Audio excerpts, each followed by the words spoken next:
Richard, at what point are Democrats going to have to square the circle of Donald Trump is an existential threat, all polling shows Joe Biden is going to lose, but we are going to stick with Joe Biden?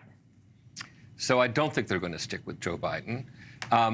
NATO was in town for the 75th anniversary. They weren't going to knock the props out from under him with all these foreign leaders and dignitaries in town, right? That stands to reason.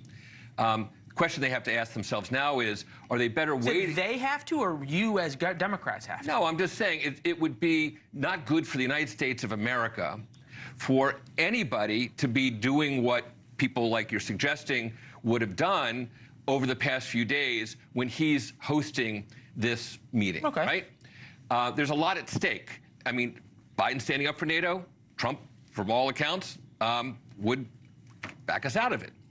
So then the question is, do they, let's say I'm right, that behind the scenes there's talk going on and that Biden can be persuaded that, you know, he's just not getting his message across. So when does he, in fact, communicate that? Is it during or after the Republican convention? I would suggest after. Let the Republicans of the convention spend whatever ammo they want going after him. That would be a waste if it turns out that as of Friday or sometime next week, he's not the nominee anymore. So I actually should wait till after the RNC. It's an interesting question, Charlie. And look, you are, I think, fair to say, an anti-Trump Republican. Are there Republicans lining up or coming to Democrats and saying, look, if you guys find somebody other than Joe Biden, we're willing to jump in the race and help, and trying to create a draft other Democrat group? Oh, you mean anti-Trump Republicans? Yes. Look, I think it's fair to say that at least the people with whom I've been talking who are not fans of Donald Trump think that Joe Biden ought to get out of the race. I don't know that many of these folks have weighed in about who the nominee should be for the Democrats. But what's interesting about this whole situation is that, I said long before this debate that, 2/3 of the American public thought one candidate was too old and the other too dangerous.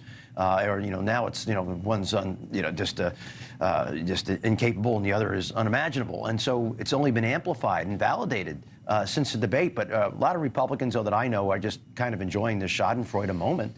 They're not saying anything, letting the Democrats stew in their own muck because they feel like they... Rule number one, when your enemy is digging, don't take the shovel out of his hands. And remarkably, Donald Trump has stayed relatively quiet. And I've heard from Democrats going, hey, why isn't he saying anything? And they're quite concerned about this. Electoral college results of election was held today.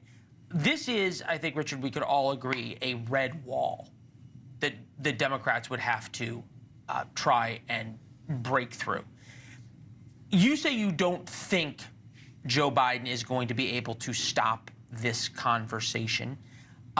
If he does, how will he do it? Again, I don't think it's a conversation that's coming at him. I think he's going to be part of it. I realize, again, and I take what I'm saying or not, that with NATO here, that wasn't the time for him to make some announcement that I hear you, public. Obviously. So you think he's doing this whole I'm in the campaign, saying George Clooney left 3 hours ahead of Joe Biden and questioning George Clooney's stamina and everything else. You think this is kind of an act and the campaign's in on, we get it? I think it's like that last Japanese soldier who didn't know the war was over for some of these people in the campaign. And I think what's happening is, again, behind the scenes... It wouldn't be not only some people in the campaign, it'd be the president himself, right? Well, no. The president, again, because of NATO, you're dismissing it. I wouldn't, because there was kind of a lot at stake. Again, NATO is what's keeping Ukraine alive. Trump would throw the towel in. So there's a pretty big... the stakes are pretty high. And what I'm saying is that I think Biden will ultimately come to the view, polls will be part of it, and frankly, his own shortcomings. It appears that something happened over the past few months so that he's not the same person he was even several months ago, let alone, And Joe Biden will be a big part of it, too. And I think Michelle talks to her. I mean, I think this obviously is these are very delicate conversations, but I think they can be had. All right. Gentlemen, thank you very much. Appreciate it. Great to be with you. Good to see you, sir. Thank you. Been a fan of yours for a long time. Joe Biden. Well, we're going to write about that a lot in War Notes tomorrow. warnotes.com. Sign up for our free daily newsletter. We'll also see you on social media at Leland Vittert. Gives you our thoughts on the most important stories of the day. That'll be out tomorrow afternoon. You can respond. We'll share some of your thoughts. Thanks for watching. Go to joinnn.com to find NewsNation on your television provider. And don't forget to click the red subscribe button below to get more of NewsNation's fact-driven, unbiased coverage.